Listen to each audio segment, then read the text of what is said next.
बिस्मिल्लाहिर्रहमानिर्रहीम। अस्सलाम वालेकुम डियर स्टूडेंट्स, उम्मीद आप सब खैर वाफियत से होंगे। अल्लाह ताला से दुआ है अल्लाह ताला आप सबको अपने हिफ्ज़ ईमान में रखे। तो स्टूडेंट्स, आज की वीडियो के अंदर हम class 7 science chapter number 1 plant system को स्टार्ट करने जा रहे हैं। ये गवर्नमेंट ऑफ पाकिस्तान की न्यू बुक है जो कि गवर्नमेंट ऑफ पाकिस्तान ने पूरे मुल्क पाकिस्तान के अंदर शाया की है। इसका सबसे पहले लिखा हुआ है, food is the basic need of every cell of all the organisms. Question number 1 यहाँ पे लिखा हुआ है, how does a plant obtain food and transport it to every cell to its body. पौधा खुराक कैसे सेल करता है और अपने जिस्म के हर सेल तक कैसे पहुंचाता है। आपने इसका आंसर लिखना है, plants obtain food with the help of out growths of epidermal cell in plant root which absorb water and nutrients from the soil and transport with their help of xylem and phloem cell to the other parts of body। पौधे अपने जड़ों में एंडरमिल sales की मदद से खुराक हासिल करते हैं जो मिट्टी से पानी और गजाई अज़ा को जज़ब करते हैं और जाइलम और फ्लोएम सेल की मदद से पौधे के दूसरे हिस्सों तक पहुंचाते हैं। Next, what are the vascular bundle and their function in plants. Vascular bundle क्या है और पौधों में इनका क्या काम है। इसका आंसर है, vascular bundle are the system of consisting of xylem and phloem for conduction of water and transport of food in plants. Vascular bundle पौधों में पानी की तरसील और खुराक की नकल हमल के लिए जाइलम और फोलियम पर मुश्तमिल निज़ाम है। नेक्स्ट हम चैप्टर नंबर 1 प्लांट सिस्टम की एक्सरसाइज को सॉल्व करेंगे। तो एक्सरसाइज के अंदर सबसे पहला क्वेश्चन है, water and dissolve salt are conduct from roots to leave by. पानी और इसमें हलशुदा नमकियात को जड़ों और पत्तों तक डैश के जरिए मुंतकिल किया जाता है। तो जवाब है जाइलम। सेकंड है, the innermost layer of cortex in the root. एक जड़ में कॉर्निक्स की सबसे अंदरूनी तह कहलाती है endodermis. What is required for photosynthesis in adding to light. रोशनी के अलावा फोटोसिंथेसिस के लिए क्या जरूरी है, carbon dioxide and water. Oxygen and dash are the product of photosynthesis. Oxygen और डैश फोटोसिंथेसिस में बनते हैं glucose. The products of respiration and carbon dioxide are. Respiration में बनने वाले प्रोडक्ट में कार्बन डाइऑक्साइड और डैश शामिल है और वो है water. The loss of water from aerial parts of the plants. पानी का पौधों के एरियल हिस्सों में से बुखारात बनकर उड़ना कहलाता है transpiration. Chlorophyll is present in. Chlorophyll मौजूद होता है मेसोफिल्स सेल्स के अंदर। Mineral required in the formation of chlorophyll. Chlorophyll को बनाने में मिनरल इस्तेमाल होता है magnesium. The force between the molecules of water. पानी के मॉलिक्यूल्स के दरमियान फोर्स होती है adhesive force. Rate of transpiration decrease with the increase of. Transpiration की शरह में कमी डैश की शरह में इजाफे की वजह बनती है ह्यूमिडिटी इन एयर, हवा में नमी। नेक्स्ट इसके आंसर क्वेश्चन है। तो क्वेश्चन नंबर 1.2 है और उसके हमारे पास 5 पार्ट है। ऐसे 1.3 होगा, उसके 5 पार्ट हो गए। अब ये छोटे छोटे क्वेश्चन है, कोई एक पेज के ऊपर है, कोई एक पेज के ऊपर, और छोटे छोटी लाइन के क्वेश्चन है। तो बारी बारी हम इसको देखते हैं। What is primary root. Primary root क्या है, पेज नंबर 3 के ऊपर इसका आंसर मिलेगा। और साथ में what is secondary root. Secondary root क्या है, वो भी पेज 3 के ऊपर आंसर मिलेगा। और state the function of root cap, ये क्या है रूट कैप, तो वो भी पेज नंबर 3 के ऊपर इसका आंसर मिलेगा। इन तीनों का आंसर पेज नंबर 3 के ऊपर है और आगे पीछे है। तो हम तीनों क्वेश्चन को एक ही बार में देखेंगे। तो पेज नंबर 3 के ऊपर हम चलते हैं। तो ये पेज नंबर 3 हमारे पास आ चुका है। सबसे पहले था हमारे पास प्राइमरी रूट। तो आंसर लिखा हुआ है, the initial root which grow from the radicle of the embryo is the primary root और टॉप रूट। एम्ब्रियो के रेडिकल में से उगने वाली इब्तदाई जड़ें प्राइमरी रूट कहलाती है। इसे टेप रूट भी कहा जाता है। ये आपके पास प्राइमरी रूट की डेफिनेशन आ जाएगी। और इसके आगे आपने लिखना है, primary root is further branch from secondary root. Primary root की जो अगली शाख है उसे हम सेकेंडरी रूट कहते हैं। उसके बाद हमारे पास जो क्वेश्चन था वो क्वेश्चन था रूट कैप। रूट कैप क्या है जी, it protect the newly born soft cell from the being damage and environmental stress. It enable roots tip to grow through soil. Root cap नए पैदा होने वाले नर्म सेल्स को नुकसान पहुंचते और माहौलियाती दबाव से बचाती है। ये जड़ की नोक को मिट्टी के जरिए बढ़ने के काबिल बनाती है। यहाँ तक हमारे पास इसका आंसर आ जाएगा। नेक्स्ट क्वेश्चन नंबर 4 है right word equation from photosynthesis. आपने क्या करना है, आपने फोटोसिंथेसिस की लफ्ज़ी जो मसावात है वो आपने लिखनी है। पेज 8 के ऊपर इसका आंसर मौजूद है। तो ये पेज नंबर 8 है मेरे पास, ये फोटोसिंथेसिस है और ये इसकी मसावात है। Carbon dioxide plus water plus sunlight, जब ये तीनों मिलेंगे तो बनेगा क्या, फूड बनेगी और साथ में ऑक्सीजन बनेगी। ऐसे क्वेश्चन नंबर 5 है 1.2 का राइट वर्ड इक्वेशन आपने लिखनी है रिस्पायरेशन की। रिस्पायरेशन की आपने लफ्ज़ मसावात लिखनी है। तो ये पेज नंबर 11 के ऊपर इसका आंसर मौजूद है। तो ये पेज नंबर 11 है मेरे पास, इसके अंदर रिस्पायरेशन इन प्लांट्स लिखा हुआ है और उसकी मसावात ये है कि फूड प्लस जब ऑक्सीजन मिलेगी तो रिवर्स रिएक्शन होगा, कार्बन डाइऑक्साइड बनेगी, वही वाटर वही केमिकल एनर्जी। नेक्स्ट 1.3 है डिफ्रेंशिएट करना अपने root system and shoot system के ऊपर।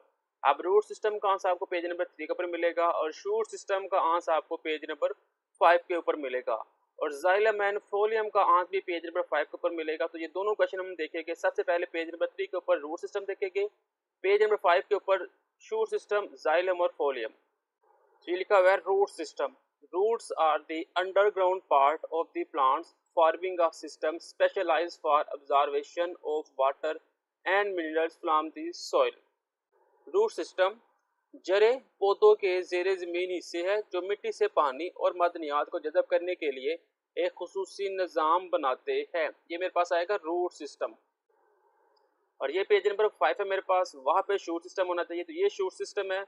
The aerial parts of the plants such as stem, its branch, leaves, flowers and fruit etc. specialized for different functions make the shoot system. Shoot system क्या है जी, पौधों के जमीन से बाहर मौजूद हिस्से जैसे कि तना, इसकी शाखें, पत्ते, फल और फूल वगैरह जो मुख्तलिफ कामों के लिए मखसूस है शूट सिस्टम बनाते हैं। अब इसी पेज के ऊपर मेरे पास जाइलम और फ्लोएम की डेफिनेशन भी होगी। यहाँ पे अगर हम थोड़ा सा ऊपर आए तो यहाँ पे लिखा हुआ है xylem conduct water and minerals absorb from the roots to leave through the system. Xylem क्या करते हैं, पानी को जड़ों के जरिए जज़ब करके तने के जरिए पत्तों तक ले जाते हैं। Phloem transport food from leaves to roots and their parts of the plants. और फ्लोएम क्या करते हैं, वो खुराक को पत्तों से जड़ों और पौधों के दूसरे हिस्सों तक पहुंचाते हैं। नेक्स्ट 1.3 का क्वेश्चन नंबर 3 है डिफ्यूजन एंड ओस्मोसिस के मतलब आपने बताना है कि डिफ्यूजन क्या है और ओस्मोसिस क्या है। पेज 7 के ऊपर इसका आंसर मौजूद है। तो पेज नंबर 7 है, ये मेरे पास लिखा हुआ है movement of materials particle from the areas where they are more to the area where they are less is called diffusion. मादी ज़रात की इस जगह से हरकत करना जहाँ वो कम है उसे डिफ्यूजन कहते हैं। Diffusion through membranes like cell membranes is called osmosis. Membrane के जरिए डिफ्यूजन जैसे कि सेल के मेम्ब्रेन को ओस्मोस कहा जाता है। यहाँ तक आपका आंसर मौजूद है। क्वेश्चन नंबर 4 लिखा हुआ है एपिडर्मिस एंड एंडोडर्मिस के मतलब आपने बताना है। पेज नंबर 4 और 5 के ऊपर इसका आंसर मौजूद है। तो पेज नंबर 4 के ऊपर सबसे ऊपर लिखा हुआ है epidermis. Epidermis is an outermost layer of thin walled cell having unicellular outgrowths called root hairs. Epidermis पतली दीवारों वाली सेल की सबसे बैरूनी तह है जिसमें एक सेल वाली साख नशोनुमा पाती है जिसे जड़ों के बाल कहते हैं। Epidermis provide protection and helps in absorption of water and minerals from the soil.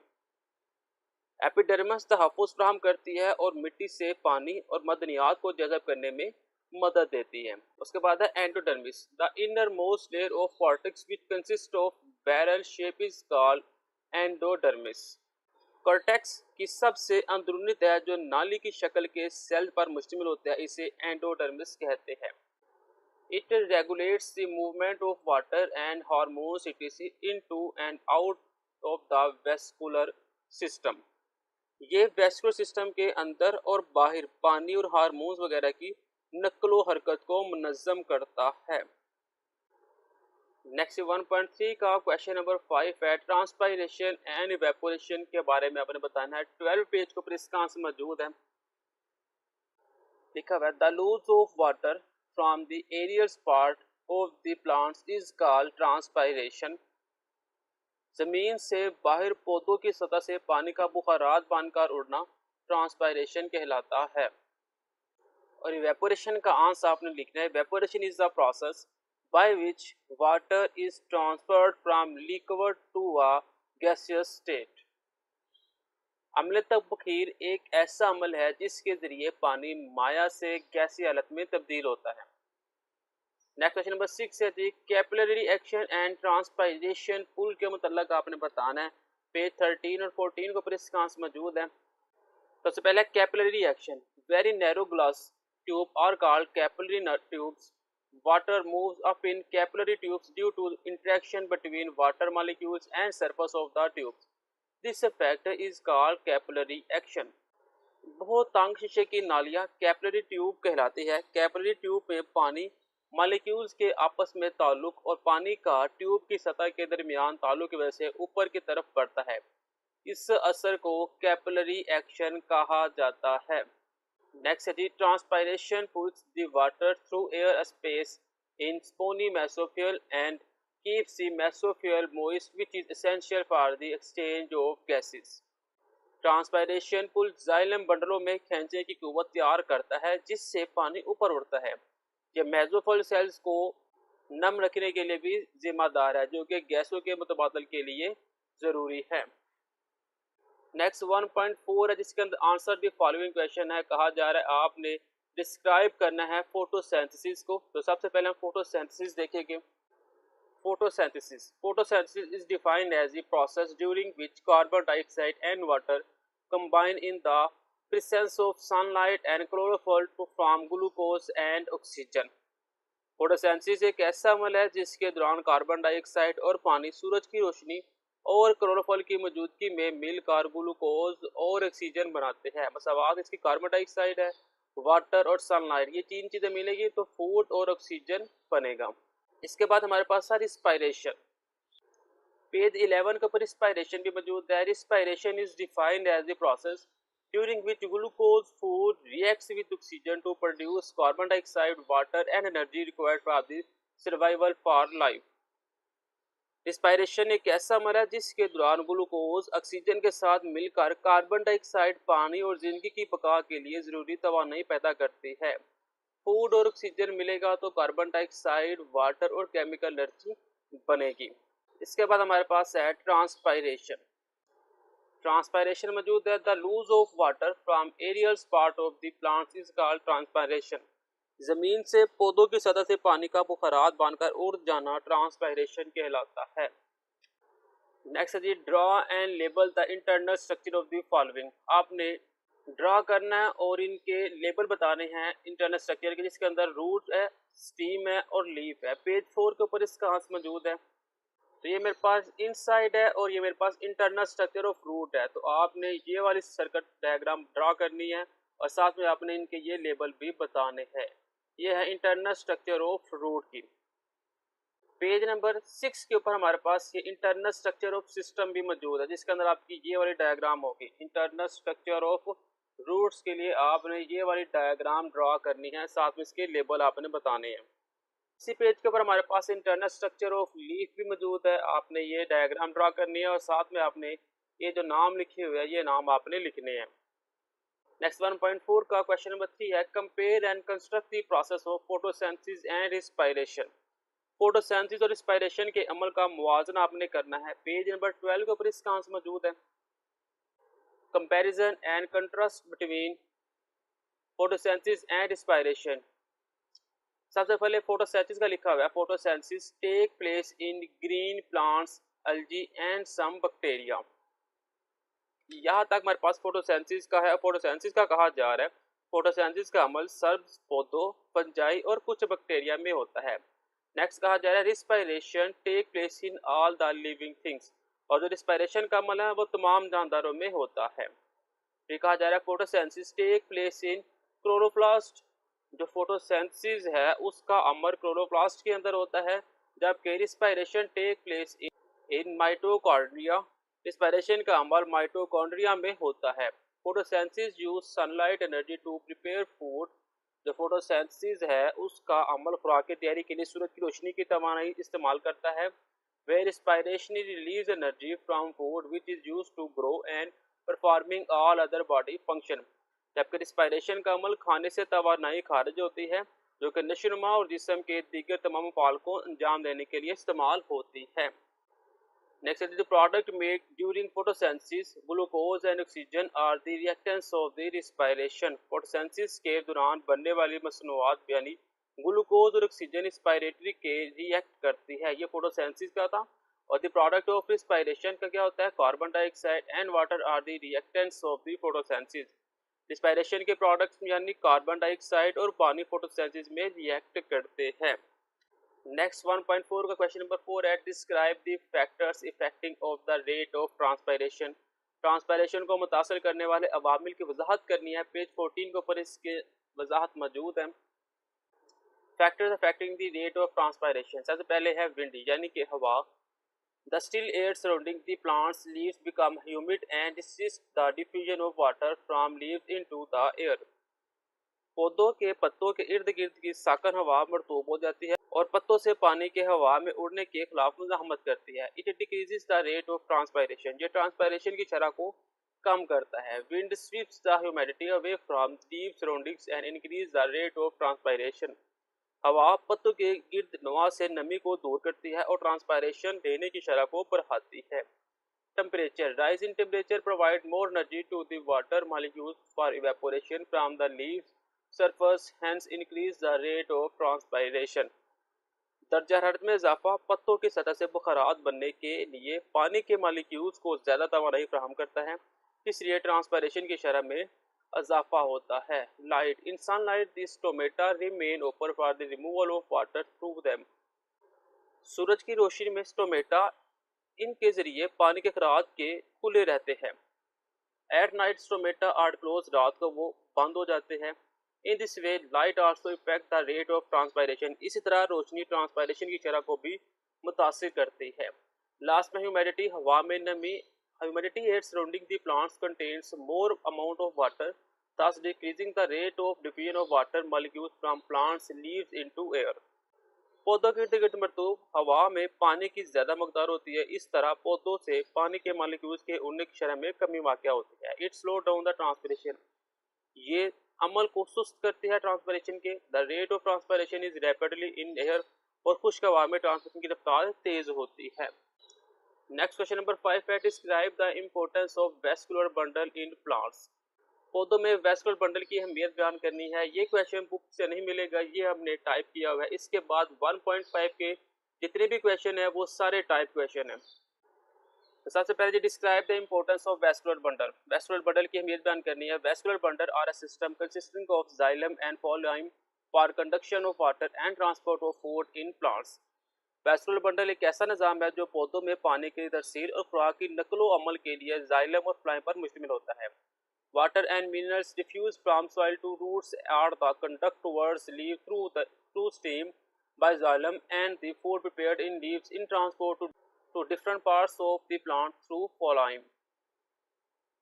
पानी और मदनियात मिट्टी से जड़ों में दाखिल होते हैं और जाइलम के जरिए तने के जरिए पत्तों की तरफ ले जाते हैं और पौधों में तैयार करता खुराक फ्लाइम के जरिए पौधों के मुख्तलिफ हिस्से तक पहुंचती है। नेक्स्ट पहला क्वेश्चन है photosynthesis does not take place in animals but it is beneficial for animals also. Photosynthesis जानवरों में नहीं होती लेकिन जानवरों के लिए फायदेमंद है। कैसे? Photosynthesis does not take place in animals due to lack of chlorophyll in them, but photosynthesis is very beneficial for animal in following way। पहला जी, oxygen is produced in process of photosynthesis which is then used by animal। photosynthesis के अमल से oxygen पैदा होती है जिससे फिर जानवर इस्तेमाल करते हैं। During the process of photosynthesis carbon dioxide is used to product food, so plants reduce carbon dioxide concentration form। Photosynthesis के अमल के दौरान कार्बन डाइऑक्साइड खुराक पैदा करने के लिए इस्तेमाल होती है, लिहाजा पौधे माहौल से कार्बन डाइऑक्साइड की मकदार को कम करते हैं। Animal that eat plants require their energy from the stored sugar in plants and animals that eat those animals obtain that some energy. जो जानवर पौधों को खाते हैं वो अपनी तवानाई पौधों में जखीरा शुदा ग्लूकोज की मदद से हासिल करते हैं। और जो जानवर इन जानवरों को खाते हैं वही तवानाई दूसरे जानवरों में मुंतकिल होती है। Next G, plants produce food and oxygen during photosynthesis which does not take place at night. Where do plants get oxygen from respiration at night. पौधे फोटोसिंथेसिस के दौरान खुराक और ऑक्सीजन पैदा करते हैं जो रात को नहीं होती। पूरे रात को रिस्पायरेशन करने के लिए ऑक्सीजन कहाँ से हासिल होती है? Plants get oxygen from the surrounding environment from the process of respiration eight night. पौधे रात को रिस्पायरेशन करने के लिए आसपास के माहौल से ऑक्सीजन हासिल करते हैं। नेक्स्ट है, why should not we sleep under the tree at night. हमें रात को दरख्त के नीचे क्यों नहीं सोना चाहिए?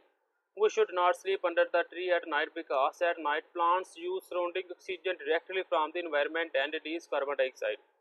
हमें रात को दरख्त के नीचे नहीं सोना चाहिए क्योंकि रात के वक्त पौधे इर्द गिर्द की ऑक्सीजन को बराह रास्त माहौल से हासिल करते हैं और कार्बन डाइऑक्साइड खारिज करते हैं।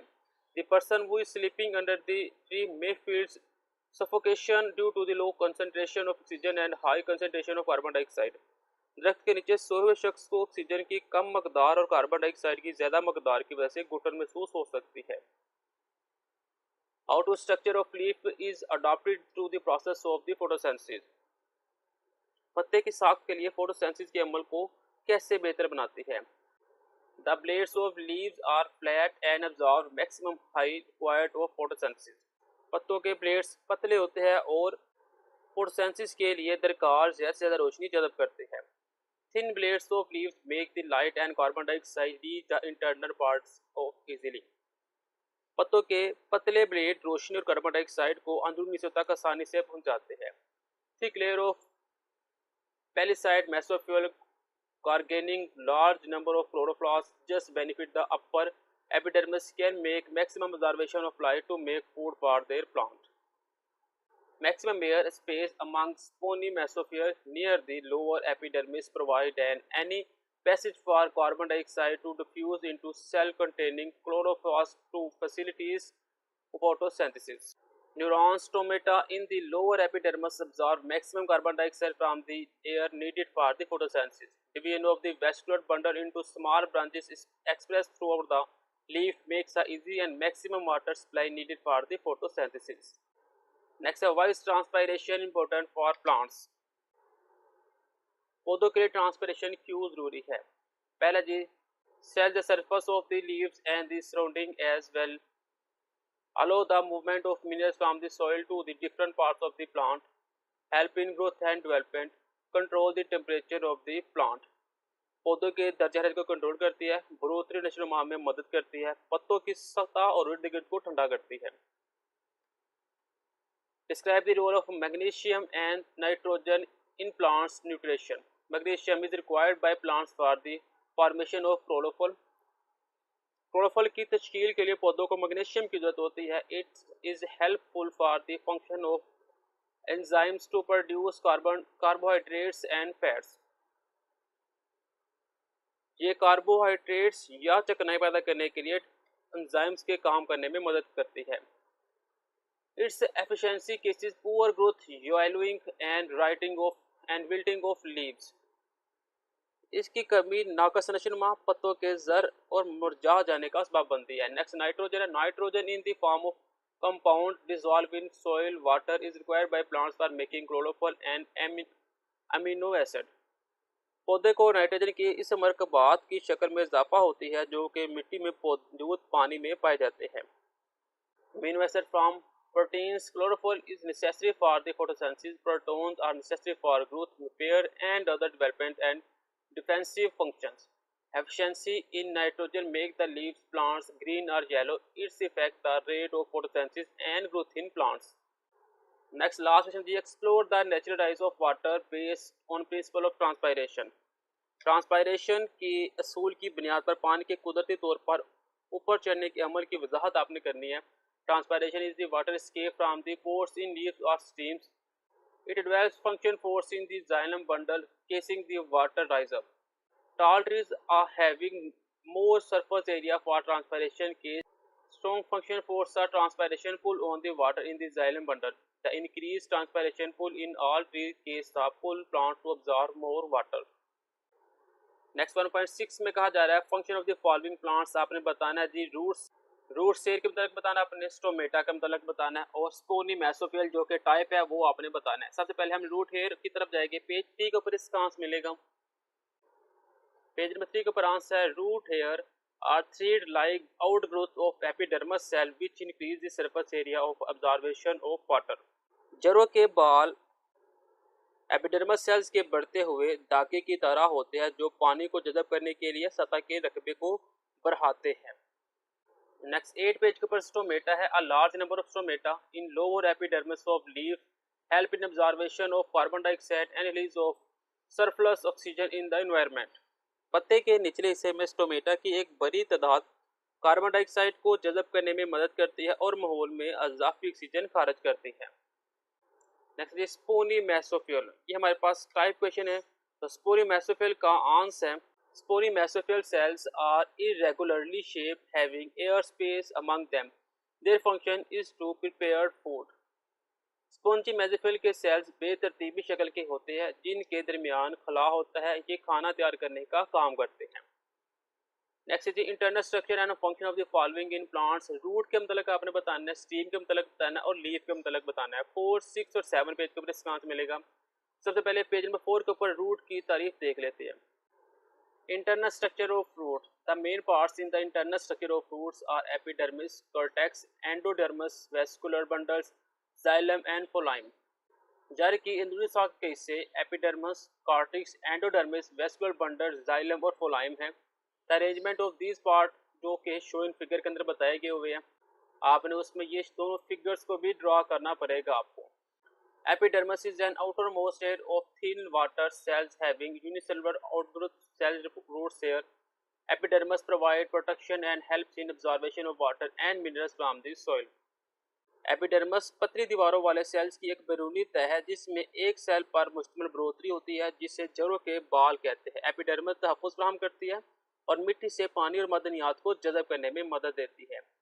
Cortex. Inside the epidermis, many layers of thin-walled and rounded cell from cortex. Water and minerals absorbed by roots in epidermis are transported towards xylem through cortex for out to onward conduction to leaves. Epidermis के अंदर पतली दीवारों और गोल sales की बहुत सी तह cortex कहलाती है। एपिडर्मिस में जड़ों के बालों के जरिए जज़ब किया जाने वाला पानी और मदनियात कॉर्टेक्स के जरिए जाइलम को मुंतकिल होता है। Next is endodermis. The innermost layer of cortex which consists of barrel shape called is endodermis. Endodermis की सबसे अंदरूनी तह जो नालिक शक्ल के सेल पर मुश्तमिल होती है इसे एंडोडर्मस कहते हैं। It regulates the movement of water and hormones into and out of vascular system. Vascular system. Xylem and phloem from the vascular system. Xylem conduct water and minerals absorbed from root to leaves through the system. Phloem transport food from leaves to roots and their parts of their plants. Next part, the stem. Stem is usually the aerial part of the plant. It provides supports to its branches, leaves, flowers and fruit etc. तना आमतौर पर पौधे का जमीन से बाहर वाला हिस्सा होता है। ये इसकी शाखों, पत्तों, फूलों और फलों वगैरह को सहारा देता है। Vascular bundle run through the stem leaves for the transport of material within the plant's body. Vascular bundle पौधों में तने से पत्तों की तरफ मवाद की नकलो हमल को यकीनी बनाते हैं। A sketch of internal structure of stem is self-explanatory with regards to the arrangement of different tissue in the plants. आपने ये डायग्राम बनानी है और ये जो डायग्राम है इंटरनल स्ट्रक्चर ऑफ स्टेम की डायग्राम है। उसके बाद leaf, stem and its branch bear leaves. Leaves are the organs which are well exposed to light and well adapt for preparation of food during photosynthesis. तने और इसकी शाखों पर पत्ते होते हैं। पत्ते वो अज़ा है जो रोशनी का अच्छी तरह से सामना करते हैं और फोटोसिंथेसिस के खुराक की तैयारी के लिए मदद करते हैं। A leaf is provided with stalk called petioles. एक पत्ता शाख से एक डंडी के जरिए मजबूती से जुड़ा होता है जिसे पेटियोल्स कहते हैं। It flat greeny part is blade और लैमेंट. दरमियान में मौजूद लाइन को ब्लेड कहते हैं। Which has many veins. The middle strong veins is called mid rib. Different shape cells as shown in figure perform different function. इसमें भी आपने ये वाला जो सिस्टम है वो आपने ड्रॉ करना है। नेक्स्ट हमारे पास एक प्रोजेक्ट है। प्रोजेक्ट में कहा जा रहा है प्रूव करना अपने oxygen is produce by plants during photosynthesis. Teacher guideline है, प्रोसीजर भी लिखा हुआ है, ऑब्जर्वेशन भी लिखी हुई है, प्रोडक्शन भी लिखा हुआ है, टेस्ट भी लिखा हुआ है। तो कंक्लूजन आपने लिख देना है यहाँ पे, कंक्लूजन जो सा वो निकलेगा, ऊपर सारा कुछ भी जाएगा, जस्ट आपने कंक्लूजन बताना होता है। तो कंक्लूजन में आप लिखेंगे the experiment prove that oxygen is produced by plants during photosynthesis in the presence of sunlight. Gas bubbles at the top of inverted test tube indicate the production of oxygen. The presence of oxygen is future tested by the flame test. इसके बाद हम assignments देख लेते हैं जो अंदर हमारे पास मौजूद है। यहाँ पे एक्टिविटी असाइनमेंट नंबर 1 कहा जा रहा है leaves in plants absorb water and nutrition from the soil. ये इनकरेक्ट है, यहाँ पे आपने लिखना है roots and roots hair in plants absorb water and nutrition from the soil. Second जो है वो भी इनकरेक्ट है, कहा जा रहा है photosynthesis take place in the underground parts of the plants. तो आपने यहाँ पे लिखना है photosynthesis take place on leaves which are present outside of the soil. Third xylem tissue conduct water from the roots to leaves, ये correct है। Phloem transport food from leaves to other parts of the plants, तो ये भी correct है।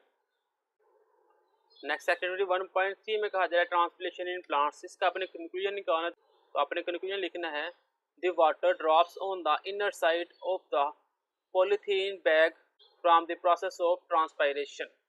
इसके बाद हमारे पास एक इंक्वायरी क्वेश्चन है, इंक्वायरी 1.1 क्वेश्चन है। इसका आंसर आपने लिख देना है यस लिखे, आगे आपने लिखना है water and dissolve minerals moves from the soil to xylem tissue in the roots. ये था मेरे पास chapter number 1 class 7 plant system.